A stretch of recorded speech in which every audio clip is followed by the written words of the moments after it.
आज हम डिस्कस करेंगे क्लास 6 साइंस का चैप्टर नंबर 7 जिसका नाम है टेम्परेचर एंड इट्स मेजरमेंट। इस चैप्टर में हम ये जानेंगे कि टेम्परेचर को किस तरह से डिफाइन किया जाता है। हम यह भी समझने की कोशिश करेंगे कि जब हम टच के द्वारा किसी ऑब्जेक्ट की हॉटनेस या कोल्डनेस को मेजर करने की कोशिश करते हैं तो यह रिलायबल क्यों नहीं होता। हम डिफरेंट टाइप्स ऑफ थर्मोमीटर्स के बारे में डिस्कशन करेंगे और यह भी सीखेंगे कि थर्मोमीटर के द्वारा टेम्परेचर को किस तरह से करेक्टली मेजर करना चाहिए। हम सेल्सियस स्केल, फ़ारेनहाइट स्केल और केल्विन स्केल के बारे में डिस्कशन करेंगे और इन तीनों स्केल्स को कंपेयर करना भी सीखेंगे और लास्ट में हम एयर टेम्परेचर के बारे में भी बात करेंगे। हम डेली यह एक्सपीरियंस करते हैं कि जब हम कुछ ऑब्जेक्ट्स को टच करते हैं तो वे गर्म महसूस होते हैं, जबकि कुछ दूसरे ऑब्जेक्ट्स टच करने पर ठंडे महसूस होते हैं। लेकिन टच के द्वारा किसी ऑब्जेक्ट की हॉटनेस या कोल्डनेस को डिटरमिन करना एक रिलायबल प्रक्रिया नहीं होती। इस बात को हम एक सिंपल एक्सपेरिमेंट के द्वारा समझ सकते हैं। दिए हुए इस लेफ्ट डायग्राम में यह दिखाया गया है कि एक स्टूडेंट है और उसके सामने तीन कंटेनर्स रखे हुए हैं। कंटेनर्स को ए, बी और सी से डेजिग्नेट किया गया है। कंटेनर ए में वार्म वाटर रखा हुआ है, कंटेनर सी में आइस कोल्ड वाटर रखा हुआ है और कंटेनर बी में नॉर्मल टैप वाटर रखा हुआ है। स्टूडेंट कंटेनर ए में अपने राइट हैंड को रखता है और कंटेनर सी में अपने लेफ्ट हैंड को रखता है और 1 मिनट तक वह अपने राइट हैंड को कंटेनर ए में और लेफ्ट हैंड को कंटेनर सी में रखे रहता है। उसके बाद 1 मिनट के बाद स्टूडेंट अपने दोनों हाथों को निकाल करके एक साथ कंटेनर बी में रख देता है।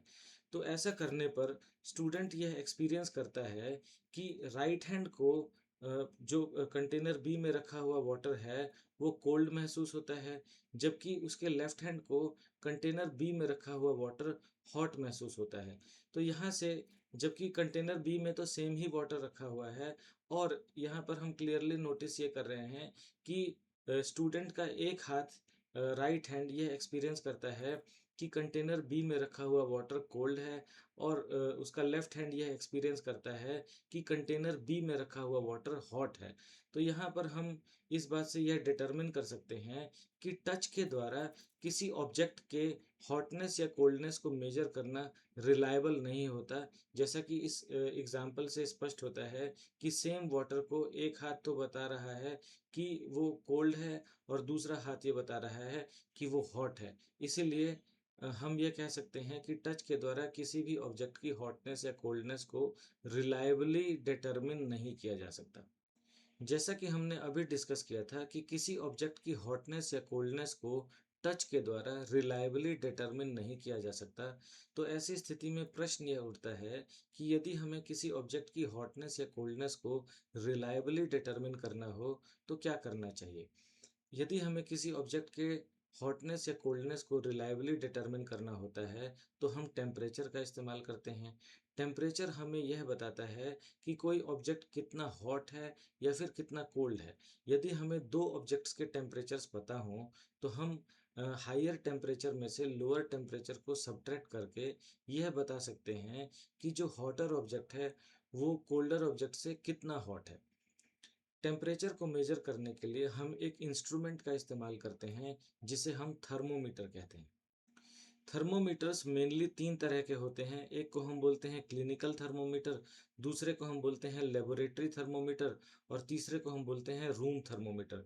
क्लिनिकल थर्मोमीटर का इस्तेमाल हम ह्यूमन बॉडी के टेम्परेचर को मेजर करने के लिए करते हैं। मेनली इसका इस्तेमाल तब किया जाता है जब हमें यह पता करना होता है कि किसी पर्सन को फीवर है या नहीं है। इसके विपरीत लेबोरेटरी थर्मोमीटर का इस्तेमाल हम दूसरे बहुत सारे सब्सटेंसेस के टेम्परेचर को मेजर करने के लिए करते हैं, जैसे कि वाटर के टेम्परेचर को मेजर करने के लिए। रूम टेम्परेचर का इस्तेमाल हम रूम में मौजूद एयर के टेम्परेचर को डिटरमिन करने के लिए करते हैं। जैसा कि हमने अभी डिस्कस किया था कि क्लिनिकल थर्मोमीटर्स का इस्तेमाल करके हम ह्यूमन बॉडी के टेम्परेचर को मेजर कर सकते हैं। मेनली दो तरह के क्लिनिकल थर्मोमीटर्स का इस्तेमाल किया जाता है। एक को हम बोलते हैं मरकरी थर्मोमीटर और दूसरे को हम बोलते हैं डिजिटल थर्मोमीटर। मरकरी थर्मोमीटर को ऊपर दिए हुए डायग्राम में दिखाया गया है, जबकि लेफ्ट डायग्राम में डिजिटल थर्मोमीटर को दिखाया गया है। मरकरी थर्मोमीटर में मरकरी का इस्तेमाल किया जाता है मरकरी एक हाईली टॉक्सिक सब्सटेंस होता है और इसे डिस्पोज करना भी डिफ़िकल्ट होता है। इसीलिए आज के समय में डिजिटल थर्मोमीटर्स का ज़्यादा से ज़्यादा इस्तेमाल किया जा रहा है। डिजिटल थर्मोमीटर्स में मरकरी का इस्तेमाल नहीं किया जाता। डिजिटल थर्मोमीटर्स बैटरी ऑपरेटेड होते हैं और जब हम डिजिटल थर्मोमीटर्स को ह्यूमन बॉडी के कांटेक्ट में रखते हैं तो इसमें मौजूद हीट सेंसर्स ह्यूमन बॉडी के टेम्परेचर को मेजर कर लेते हैं और उसे डिजिटल डिस्प्ले के ऊपर नंबर की फॉर्म में रिप्रेजेंट कर देते हैं। नंबर्स को रीड करना भी आसान होता है, इसीलिए डिजिटल थर्मोमीटर्स को आज के समय में ज़्यादा से ज़्यादा इस्तेमाल किया जा रहा है। इंफ्रारेड थर्मोमीटर भी एक डिजिटल थर्मोमीटर होता है, लेकिन ये एक नॉन कॉन्टैक्ट थर्मोमीटर होता है। इसका मतलब ये है कि किसी भी ह्यूमन के टेम्परेचर को मेजर करने के लिए इसे उस ह्यूमन बॉडी के कांटेक्ट में रखने की ज़रूरत नहीं पड़ती। यह कुछ दूरी से ही उस ह्यूमन के बॉडी टेम्परेचर को मेजर कर लेता है। कोविड-19 पेंडेमिक के दौरान इंफ्रारेड थर्मोमीटर्स जो कि बेसिकली नॉन कॉन्टैक्ट थर्मोमीटर्स होते हैं, इनका इस्तेमाल ज़्यादा से ज़्यादा किया जाता था ताकि पेंडेमिक फैले नहीं। अब हम यह समझने की कोशिश करेंगे कि डिजिटल थर्मोमीटर का इस्तेमाल करके हम ह्यूमन बॉडी के टेम्परेचर को किस तरह से मेजर कर सकते हैं। जब भी हमें डिजिटल थर्मोमीटर का इस्तेमाल करना होता है तो सबसे पहले हम उसके टिप को सोप और वाटर से वॉश करते हैं। उसके बाद हम थर्मोमीटर के ऊपर मौजूद रीसेट बटन को प्रेस करके थर्मोमीटर को रीसेट कर लेते हैं। इसके बाद फिर हम थर्मोमीटर के टिप को टंग के नीचे रख कर के माउथ को क्लोज कर लेते हैं और तब तक वेट करते हैं जब तक कि थर्मोमीटर एक बीप साउंड प्रोड्यूस ना करे। जब थर्मोमीटर बीप साउंड प्रोड्यूस करता है तो उसके बाद हमें थर्मोमीटर को मुंह से बाहर निकाल लेना चाहिए और उसके डिजिटल डिस्प्ले के ऊपर मौजूद टेम्परेचर को रीड कर लेना चाहिए। ऐसा करने के बाद हमें दोबारा से उसके टिप को सोप और वाटर से वॉश करना चाहिए। एक बात ध्यान रखने वाली यह है कि जब भी हम थर्मोमीटर के टिप को सोप और वाटर से वॉश करते हैं तो उसके डिजिटल पार्ट्स के ऊपर पानी ना पड़े, इस बात का हमें ध्यान रखना चाहिए। Digital parts specifically digital display के ऊपर पानी नहीं गिरना चाहिए। तो थर्मोमीटर को वॉश करते वक्त हमें इस बात को ज़रूर ध्यान रखना चाहिए। टेम्परेचर को मेजर करने के लिए हम तीन तरह के स्केल्स का इस्तेमाल करते हैं। एक को हम बोलते हैं सेल्सियस स्केल, दूसरे को हम बोलते हैं फ़ारेनहाइट स्केल और तीसरे को हम बोलते हैं केल्विन स्केल। इन तीनों ही स्केल्स के नाम उन साइंटिस्ट्स के नाम के ऊपर रखे गए हैं जिन्होंने इन स्केल्स का निर्माण किया था। जब हम सेल्सियस स्केल का इस्तेमाल करते हैं तो जो टेम्परेचर की यूनिट होती है वो होती है डिग्री सेल्सियस। जब हमें डिग्री सेल्सियस लिखना होता है तो हम दो तरह से लिखते हैं। एक तो हम स्पेलिंग में लिख सकते हैं डिग्री सेल्सियस और दूसरा हम एक सिंबल की फॉर्म में, जैसा कि यहाँ पे दिखाया गया है स्मॉल सर्कल और सी, इस तरीके से भी हम यूनिट को रिप्रेजेंट करते हैं। जब हमें स्पेलिंग्स में लिखना होता है डिग्री सेल्सियस या वर्ड्स में लिखना होता है डिग्री सेल्सियस, तब हम स्मॉल डी से स्टार्ट करते हैं डिग्री लिखने के लिए और सेल्सियस लिखने के लिए कैपिटल सी से स्टार्ट करते हैं। इसी तरह से जब हम फ़ारेनहाइट का इस्तेमाल करते हैं तो जो टेम्परेचर की यूनिट होती है वो होती है डिग्री फ़ारेनहाइट।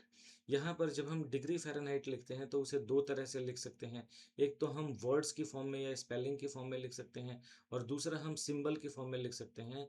तो सिंबल की फॉर्म में तो इसे स्मॉल सर्कल और कैपिटल एफ से रिप्रेजेंट किया जाता है और जब हम इसे वर्ड्स में लिखते हैं तो डिग्री को हम स्मॉल डी से स्टार्ट करते हैं और फ़ारेनहाइट को हम कैपिटल एफ से स्टार्ट करते हैं।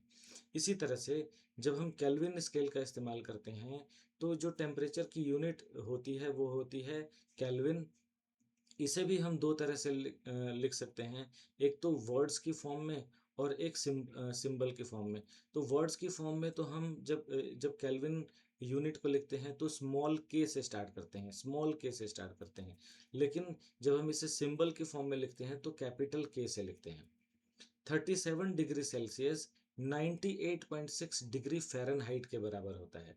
जब हमें डिग्री सेल्सियस में टेम्परेचर दिया हुआ हो और यदि हमें उसे केल्विन स्केल में कन्वर्ट करना होता है तो हम लिखते हैं कि temperature in Kelvin scale is equal to temperature in Celsius scale plus 273.15। मतलब कि जो सेल्सियस स्केल में टेम्परेचर है, यदि हम उसमें 273.15 वैल्यू ऐड कर दें तो वो टेम्परेचर केल्विन स्केल में कन्वर्ट हो जाता है। ह्यूमंस का जो नॉर्मल बॉडी टेम्परेचर होता है वो होता है 37.0 degree Celsius. 37.0 degree Celsius 98.6 degree Fahrenheit के भी बराबर होता है। जब हम यह कहते हैं कि ह्यूमंस का normal body temperature 37.0 degree Celsius होता है, तो इसका मतलब यह नहीं है कि सभी नॉर्मल इंडिविजुअल्स का जो बॉडी टेम्परेचर होगा वो एग्जैक्टली 37.0 डिग्री सेल्सियस होगा। यह हो सकता है कि किसी नॉर्मल इंडिविजुअल का जो बॉडी टेम्परेचर है वो 37.1 डिग्री सेल्सियस है, जबकि किसी दूसरे नॉर्मल इंडिविजुअल का जो बॉडी टेम्परेचर है वो 36.9 डिग्री सेल्सियस है। जो 37 डिग्री सेल्सियस की वैल्यू है वो हज़ारों नॉर्मल ह्यूमन बॉडी के टेम्परेचर्स को मेजर करके और फिर उसका एवरेज कैलकुलेट करके अचीव की गई है। तो 37.0 डिग्री सेल्सियस एक एवरेज वैल्यू होती है, और यह कोई ज़रूरी नहीं है कि सभी नॉर्मल इंडिविजुअल्स का जो बॉडी टेम्परेचर होगा वो एग्जैक्टली 37.0 डिग्री सेल्सियस होगा।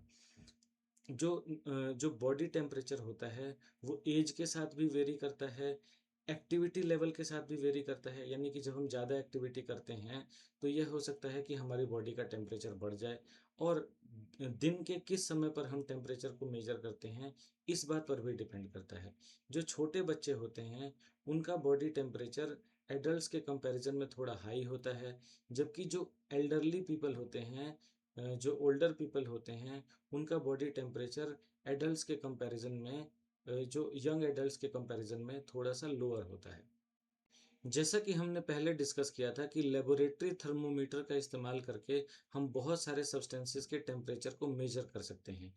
इन सब्सटेंसेस के टेम्परेचर को हम क्लिनिकल थर्मोमीटर के द्वारा मेजर नहीं कर सकते, क्योंकि क्लिनिकल थर्मोमीटर की रेंज बहुत कम होती है, जबकि लेबोरेटरी थर्मोमीटर की रेंज बहुत ज़्यादा होती है। यह -10 डिग्री सेल्सियस से अप टू 110 डिग्री सेल्सियस के टेम्परेचर को मेजर कर सकता है। अब क्योंकि क्लिनिकल थर्मोमीटर की रेंज बहुत कम होती है, तो इसीलिए जब हमें लोअर टेम्परेचर को मेजर करना होगा तो हम उससे मेजर ही नहीं कर पाएंगे, या फिर जब हमें हायर टेम्परेचर को मेजर करना होगा तो हम उसे भी क्लिनिकल थर्मोमीटर से मेजर नहीं कर पाएंगे। इसीलिए लेबोरेटरी थर्मोमीटर का इस्तेमाल किया जाता है। ज़्यादातर लेबोरेटरी थर्मोमीटर की जो लीस्ट काउंट होती है वो 1 डिग्री सेल्सियस होती है। लीस्ट काउंट का मतलब होता है कि वो मिनिमम टेम्परेचर जिसको कि वो लेबोरेटरी थर्मोमीटर मेजर कर सकता है। यानी कि ज़्यादातर laboratory thermometers minimum 1 degree Celsius को मेजर कर सकते हैं, और ज़्यादातर लेबोरेटरी थर्मोमीटर्स की रेंज -10 डिग्री सेल्सियस से 110 डिग्री सेल्सियस के बीच होती है। लेकिन कुछ लेबोरेटरी थर्मोमीटर्स की रेंज भी वेरी कर सकती है और उनका लीस्ट काउंट भी वेरी कर सकता है। लेबोरेटरी थर्मोमीटर्स ग्लास की एक नैरो ट्यूब से बनाया जाता है, जिसके कि दोनों ही एंड्स क्लोज्ड होते हैं। इसके लोअर एंड पर एक बल्ब होता है जिसके अंदर एक लिक्विड फिल्ड होता है। यह लिक्विड अल्कोहल भी हो सकता है और मरकरी भी हो सकता है। जब हम अल्कोहल का इस्तेमाल करते हैं तो उसमें रेड कलर मिक्स कर देते हैं ताकि इसे देखना आसान हो जाए। जब भी हम लेबोरेटरी थर्मोमीटर को किसी सब्सटेंस के कांटेक्ट में रखते हैं तो बल्ब में मौजूद लिक्विड एक्सपैंड करता है या फिर कॉन्ट्रैक्ट करता है। तो जब यह एक्सपैंड करता है तो तो जो लेबोरेटरी थर्मोमीटर के अंदर मौजूद एक बहुत ही ग्लास की पतली ट्यूब होती है, मतलब इस ट्यूब के अंदर भी एक पतली ट्यूब होती है जिसके अंदर ये लिक्विड अल्कोहल या फिर मरकरी मूव करता है। तो जब हम किसी ऑब्जेक्ट के कांटेक्ट में लेबोरेटरी थर्मोमीटर को रखते हैं तो ये जो अल्कोहल है वो एक्सपैंड होती है, यानी कि ऊपर की तरफ राइज करती है। या फिर जब हम किसी कोल्ड ऑब्जेक्ट के कांटेक्ट में इसे रखते हैं तो ये श्रिंक करती है, यानी कि नीचे की तरफ जाती है। तो साथ ही साथ जो लेबोरेटरी थर्मोमीटर का ग्लास होता है उसके ऊपर सेल्सियस स्केल्स में मार्किंग की गई होती है। मतलब ये बताया होता है कि इस पर्टिकुलर जगह पर टेम्परेचर की वैल्यू इतनी होगी, और जबकि किसी दूसरी जगह पर टेम्परेचर की वैल्यू इतनी होगी। तो जब हम किसी सब्सटेंस के कांटेक्ट में लेबोरेटरी थर्मोमीटर को रखते हैं और लेट अस से कि वो एक गर्म सब्सटेंस है, तो बल्ब के अंदर मौजूद जो लिक्विड होगा वो एक्सपैंड करेगा, जिसकी वजह से जिसकी वजह से ये जो ग्लास की एक बहुत ही थिन ट्यूब इसके अंदर होती है, उसके अंदर जो अल्कोहल का लेवल है वो ऊपर उठता जाएगा। जिस भी लेवल पर यह अल्कोहल एक्सपैंड होना बंद हो जाएगा, तो इसकी जो टॉप लेवल होगी ना, वो उस टेम्परेचर की वैल्यू को बताएगी। इसी तरह से जब हम किसी ठंडे ऑब्जेक्ट की कांटेक्ट में लेबोरेटरी थर्मोमीटर को रखेंगे, तो जो अल्कोहल है वो श्रिंक करेगा, और उसका जो जो पतली सी ट्यूब है, जो इस लेबोरेटरी थर्मोमीटर के अंदर मौजूद एक पतली सी ग्लास की ट्यूब है, उसमें ये जो अल्कोहल का लेवल है ये नीचे जाएगा, और जिस भी लेवल पर यह अल्कोहल का लेवल रुक जाएगा, तो उसका जो टॉप मोस्ट लेवल है वो ये बताएगा कि इस सब्सटेंस का टेम्परेचर कितना है। अब हम यह समझने की कोशिश करेंगे कि लेबोरेटरी थर्मोमीटर का सही इस्तेमाल किस तरह से किया जाता है और किस तरह से किसी सब्सटेंस के टेम्परेचर को मेजर किया जाता है। लेट अस से कि हमें हॉट वाटर के टेम्परेचर को मेजर करना है, तो सबसे पहले आवश्यकता इस बात की होती है कि हम लेबोरेटरी थर्मोमीटर को वर्टिकली होल्ड करें, यानी कि सीधे सीधे होल्ड करें, और उसके बल्ब को वाटर के अंदर इमर्स कर दें। जब हम उसके बल्ब को वाटर के अंदर इमर्स करते हैं, तो हमें इस बात का ध्यान रखना होता है कि जो लेबोरेटरी थर्मोमीटर का बल्ब है, वो ग्लास टम्बलर के ना तो बॉटम को टच करे और ना ही उसके साइड वॉल्स को टच करे। वो सिंपली वाटर के अंदर डिप्ड होना चाहिए। अब जब हम लेबोरेटरी थर्मोमीटर को हॉट वाटर में रखेंगे, तो उसके अंदर मौजूद जो लिक्विड है वो एक्सपैंड होगा, और उस लिक्विड का लेवल धीरे धीरे राइज होने लगेगा। तो हमें तब तक इंतज़ार करना है जब तक कि लिक्विड का लेवल स्थिर नहीं हो जाता, मतलब कि राइज होते होते एक पर्टिकुलर वैल्यू पर आकर वो स्थिर हो जाएगा। इस वैल्यू पर हमें थर्मोमीटर को वाटर के अंदर ही रखना है, और वाटर को अंदर रखते हुए ही हमें उसके टेम्परेचर को रीड कर लेना है। जब हम उसके टेम्परेचर की वैल्यू को रीड कर रहे होते हैं, तो हमें इस बात का ध्यान रखना होता है कि हमारी आइज़ का लेवल और जो थर्मोमीटर के लिक्विड का जो टॉप लेवल है, वो दोनों ही बराबर होने चाहिए, तभी हम थर्मोमीटर की करेक्ट वैल्यू को रीड कर सकेंगे। यहाँ पर एक इम्पॉर्टेंट बात ध्यान देने वाली ये है कि हमें टेम्परेचर की वैल्यू तभी मेजर करनी होती है जब लेबोरेटरी थर्मोमीटर वाटर के अंदर इमर्ज्ड होता है। यदि हम लेबोरेटरी थर्मोमीटर को वाटर से बाहर निकाल के और तब उसकी वैल्यू को रीड करेंगे, तो यह संभव है कि टेम्परेचर कम होने की वजह से, मतलब कि जैसे ही हम उसे हॉट वाटर से बाहर निकालेंगे, तो वैसे ही उसके बल्ब का टेम्परेचर गिर ड्रॉप हो जाएगा, और लिक्विड का जो लेवल है वो नीचे गिर जाएगा, और हम जो हमारा हॉट वाटर है उसके टेम्परेचर को ठीक से या सही सही मेजर नहीं कर पाएंगे। तो यहाँ पे तीन बातों का ध्यान रखना बहुत ज़रूरी है। एक तो थर्मोमीटर को वर्टिकली होल्ड करना है, दूसरा यह ध्यान रखना है कि उसका बल्ब ग्लास टम्बलर के बॉटम या उसके साइड वॉल्स के कांटेक्ट में ना हो, और तीसरी चीज़ ये है कि हमारे आइज़ का लेवल लिक्विड के टॉप लेवल के बराबर ही होना चाहिए, और उसी समय पर हमें रीडिंग को नोट करना चाहिए।